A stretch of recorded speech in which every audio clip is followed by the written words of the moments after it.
Price action trading పై అశోక్ దేవనం ప్రియ conduct చేసే webinar కోసం ఈ నెంబర్ కి కాల్ చేయండి.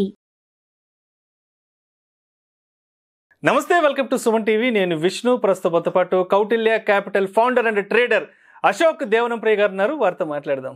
సార్ నమస్తే. సార్ అశోక్ దేవనంప్రియ గారు. నమస్కారం సార్.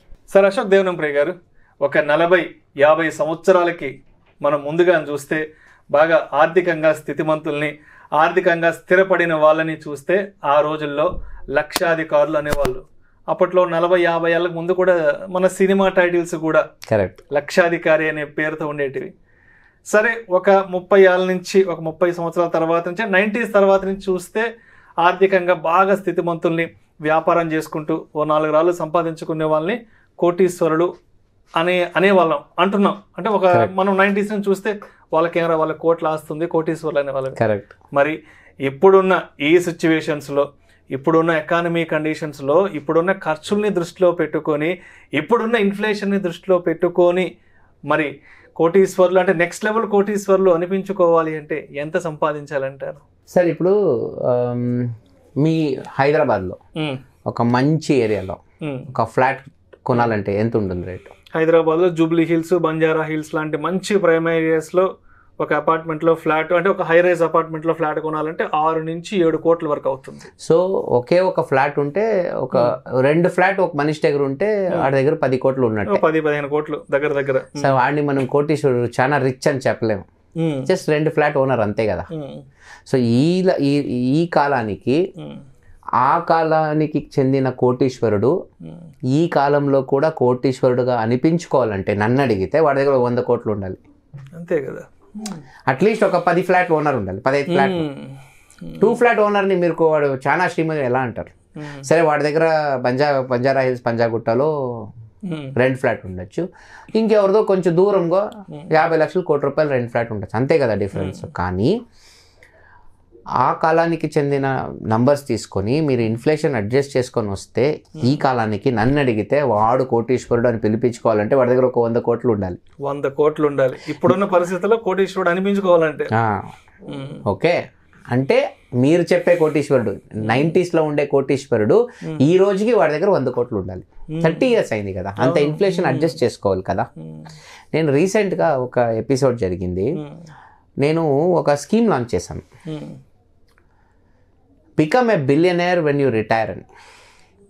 నువ్వు రిటైర్ అయ్యే టైంకి నీ దగ్గర 100 కోట్లు ఉంటుంది ఈ రోజు నుంచి నువ్వు స్టార్ట్ చేస్తే అని చెప్పి. జస్ట్ 10,000 నుంచి మీరు స్టార్ట్ చేయొచ్చు. మనం అందరూ చదువుకుంటాం, 22 వయసుకి మనము జాబ్లోకి వస్తాం. ఈ కాలంలో decent very good software salary ఒక 50,000 ఉండొచ్చా? అదే స్టార్టింగ్ ప్యాకేజెస్ 40-50 స్టార్ట్ 6 లక్షలు. కరెక్ట్. ఇప్పుడు సాధారణంగా మనం ఒక 20-30% ట్యాక్స్ కట్టేస్తాం గవర్నమెంట్కి. 6 లక్షల కింద ఉంటే మనం ట్యాక్స్ కట్టాం. Correct, because will be in the tax free zone. So let's assume you make more money, so 30% tax వెళ్ళిపోద్ది, ఇంక 70% మనకి మిగులుతుంది. నేనేం చెప్తానంటే ఆ 70%లో 20% సైడ్లో పెట్టేయి. గవర్నమెంట్ నీ 30% పీక్ ఉంటుంది, నువ్వు ఇంకో 20% దాంట్లో పీకి సైడ్లో పెట్టు, దాన్ని ఇన్వెస్ట్ చేయి నెల. 22 వయసులో ఒక మనిషి ఇంజనీర్ అవుతాడు, అక్కడి నుంచి వాడి రిటైర్మెంట్ అజ్యూమ్ 60-62కి రిటైర్ అయినాడంటే వాడికి దాదాపు 4 దశాబ్దాల ఒక ఎక్స్పీరియన్స్ పెండింగ్ ఉంటుంది. 4 decades ఆఫ్ జర్నీ. ఆ 4 దశాబ్దాలు అంటే దాదాపు 40 ఏళ్ళు. 40 ఏళ్ళు వాడు కరెక్ట్గా ఇన్వెస్ట్ చేసుకొని స్టెప్ బై స్టెప్ పోతే వాడి దగ్గర 100 కోట్లు ఉంటుంది. ఎలా ఉంటుందంటే సింపుల్, ఫస్ట్ జాబ్లో 10,000 ఇన్వెస్ట్ చేయండి ఫస్ట్ ఇయర్. సెకండ్ ఇయర్ ఒక 7% ఇన్ఫ్లేషన్ వేసుకుంటే 2 times ఆఫ్ ఇన్ఫ్లేషన్ ఇన్వెస్ట్ చేయాలి. ఫస్ట్ ఇయర్ 10,000, సెకండ్ ఇయర్ నుంచి 14,000 నెలకి. ఫస్ట్ ఇయర్ ఫుల్ 10 1.2 lakhs 12 నెలలు. Second year 14. థర్డ్ ఇయర్ నా ప్రకారం ఒక 18,500-19,000 వస్తుంది. ఓకే, అలా inflation adjusted and growth adjusted investment నెల చేసుకొని పోతే వాడి దగ్గర 40 ఏళ్లలో ఈజీగా 100 కోట్లు వస్తుంది. ప్లస్ ఇప్పుడు మీరు జాబ్ చేస్తారు, అందరికీ ఆశ ఉంటుంది. నేను కూడా ఒక కళ ఉండేది, స్టార్ట్అప్ చేయాలని. నేను జాబ్ వదిలినప్పుడు నాకు దాదాపు 37-38 ఇయర్స్ నేను జాబ్ వదిలి ఫుల్ టైం వచ్చినప్పుడు, 36 అనుకోండి, 35-36. కానీ నా దగ్గర స్టడీ ఇన్కమ్ లేదు, బికాజ్ నేను ప్లాన్ చేసుకోలేదు. అదే ఒక మనిషి ఫస్ట్ జాబ్ నుంచి ప్లాన్ చేసుకొని ఇన్వెస్ట్మెంట్ చేసుకొని స్టెప్ బై స్టెప్ పోతే వాడు 40 ఏళ్ళు వచ్చే టైంకి వాడు ఇన్వెస్ట్ చేసిన డబ్బు, ఆ 20 ఏళ్ళు వాడు ఇన్వెస్ట్ చేస్తాడు కదా, ఆ డబ్బు వాడి 40 ఏళ్ళ వయసులో వచ్చే శాలరీ ఉంది కదా, దానికన్నా ఎక్కువ వెళ్ళిపోతుంది. అర్థమైందా? 20 ఏళ్ళు కరెక్ట్గా డిసిప్లిన్గా ఇన్వెస్ట్ చేసుకొని పోతే he can retire at 40 and pursue his startup ambitions. ఇప్పుడు మాకు అలా లేదు. మేమేం చేస్తాం, సడన్గా ఏదో కొత్త బిజినెస్ స్టార్ట్ చేయాలి, బయటకు వస్తాం. అది ప్లానింగే కాదు, ప్రతి ఒక్కరూ ప్లాన్ చేసుకోవాలి లైఫ్.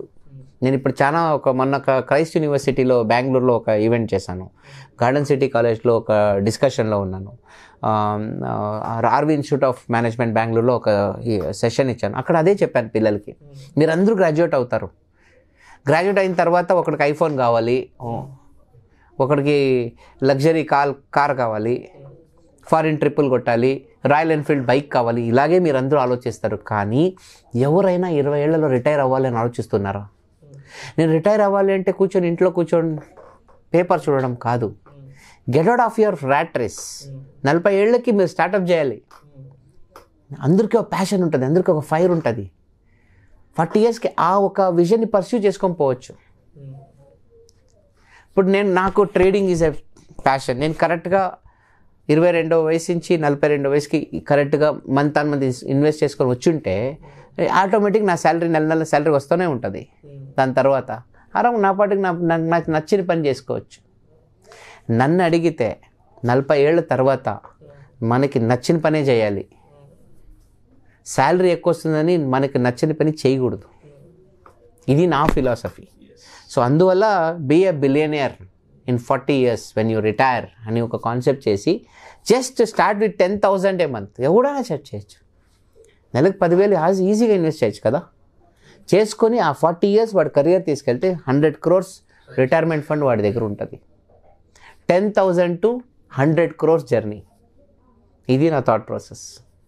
సో ఏదైనా మొత్తానికి కెరీర్ని స్టార్ట్ చేసిన వెరీ ఇనీషియల్ డేస్లోనే 21-22కి చదువు అయిపోయి ఉద్యోగం వచ్చిన వెరీ ఇనీషియల్ డేస్లోనే కనుక ఒక ప్రాపర్గా ఒక ఫైనాన్షియల్ ప్లానింగ్ కనుక చేసుకొని 22-23 సంవత్సరాలకి ఒక 10,000తోనూ ఒక 15,000తోనూ మనకు వచ్చే శాలరీలో నుంచి మనం కూడబెట్టుకుంటూ ఇన్వెస్ట్మెంట్ చేసుకుంటూ ఉంటే డెఫినెట్గా మన రిటైర్మెంట్ నాటికి 100 కోట్లు రావడం అనేది పాసిబిలిటీ ఉంది. వారెన్ బఫే 11వ వయసులో స్టాక్ మార్కెట్ వచ్చారు. 11 years. అతనికి ఇప్పుడు 80 ఏళ్ళు అవుతుంది దాదాపు. 70 years కాంపౌండ్ చేశాడు పెద్ద మనిషి. చాలామంది 70 years బతికే ఉండరు. 70 years ఇన్వెస్ట్ చేశాడు పెద్ద ఆయన. దానికి 40 yearsకి మనం అంటే 20sలో ఇన్వెస్ట్ చేస్తే 40 yearsకి డెఫినెట్గా రిటైర్మెంట్ అయ్యేటప్పటికి పెద్ద అమౌంట్ వస్తుంది. లేదా ఈజీగా 40-45 రిటైర్ అయిపోవచ్చు. అంటే నీ శాలరీని ఓవర్టేక్ చేసుకొని వెళ్ళిపోతుంది ఆ investment. That is nothing but financial independence, retire early, FIRE concept. Then 42కి you can pursue your passion. ఊరికే ఉండాలి అవసరం లేదు కదా. మనం ఏం కావాలో మనం చేసుకోవచ్చు. మాకు నచ్చిన ప్యాషన్, మనకు నచ్చిన ప్రొఫెషన్, మనకు నచ్చిన ఇండస్ట్రీకి మనం పోవచ్చు. లేకపోతే ర్యాట్ రేస్లోనే ఉంటాం. ఇంగ్లీష్లో ఒక మాట ఉంది, you can win the rat race, you are still a rat అని. సో అది పాయింట్ అన్నమాట. ఆ ఒక థాట్ ప్రాసెస్ ఉంటే పీపుల్ కెన్. ఇప్పుడు చాలామంది ఫ్రెషర్స్ అబ్బాయిలకి whoever is entering into IT industry, నేను హెల్ప్ చేస్తున్నాను. I'm telling them, come with me, I will teach you how to touch that 100 crores. ఇంకో థాట్ ప్రాసెస్ ఉంది. నేనేం చేస్తాను, ఇప్పుడు ఎవరికో పిల్లలు ఉంటారు, 10 ఏళ్ళు పిల్లలు ఉంటారు. నేను వాళ్ళకి ఏం చెప్తానంటే, మీ పిల్లలు 10 ఏళ్ళు, నెక్స్ట్ 10 years 15 years వాళ్ళకి జాబ్ వచ్చే వరకు మీరు చేయండి మీ పిల్లల కోసం. వాడు జాబ్ వచ్చాడు కాబట్టి వాడు స్టార్ట్ చేస్తాడు, వాడు ఇన్వెస్ట్మెంట్. ఎగ్జాక్ట్లీ. అప్పుడు 40-45 లోపల వాడికి 100 కోట్లు వస్తుంది. సో ఫస్ట్ 10 years పేరెంట్స్ వాడి పేరు మీద ఇన్వెస్ట్ చేయాలి. ఆ నెక్స్ట్ 10-12 years కి వాడి జాబ్ లో సెటిల్ అయిపోతారు. అక్కడి నుంచి ఆ ఇన్వెస్ట్మెంట్స్ వాడి ముందుకు తీసుకెళ్ళిపోతారు. వాడు ఒక డీకేడ్ సేవ్ చేసుకున్నాడు. అప్పుడు ఏం జరుగుతుంది, వాడు 50 ఏళ్ళు కాంపౌండ్ చేస్తాడు. తండ్రి 10 years ఇన్వెస్ట్ చేశాడు, పిల్లలు 40 years. అవును. ఇప్పుడు ఒక పాప పుట్టిన తర్వాత ఇమీడియట్గా ఒక తండ్రి స్టార్ట్ చేశాడు అనుకోండి, పాప వయసుకి వచ్చేకి పెద్ద మనిషి అయ్యి చదువు ఫినిష్ చేసుకొని 25కి సెటిల్ అవుతుంది. 25 years నాన్ ఇన్వెస్ట్ చేస్తే ఆ అమ్మాయి అక్కడి నుంచి 25 తీసుకెళ్ళింది అనుకో, 50 years కాంపౌండ్ చేస్తుంది ఆ పాప. Imagine the kind of compounding. It will be unimaginable money. Eighth wonder of the world, Einstein. Power of compounding అనేది అందుకే. Right. Thank you so much Ashok Devanampriya గారు. Thank you. రిటైర్మెంట్ నాటికి 100 కోట్లు ఎలా సంపాదించాలి, దానికి ఉద్యోగం వచ్చిన తొలినాళ్ళ నుంచే ఎటువంటి స్ట్రాటజీతో, ఎటువంటి ప్రాపర్ ఫైనాన్షియల్ ప్లానింగ్ ని 22-23 సంవత్సరాల వయసు నుంచే కనుక ప్రారంభిస్తే కరెక్ట్ రిటైర్మెంట్ నాటికి 100 కోట్లు ఏ విధంగా సంపాదించవచ్చు అనే దానికి చాలా చాలా చక్కగా, చాలా సులువైన మార్గాన్ని కూడా మన ప్రేక్షకులు తెలియజేశారు. Thank you so much sir. Thank you. Suman టీవీలో మీ పర్సనల్ అండ్ బిజినెస్ ప్రమోషన్స్ కోసం కింది నెంబర్కి కాంటాక్ట్ చేయండి.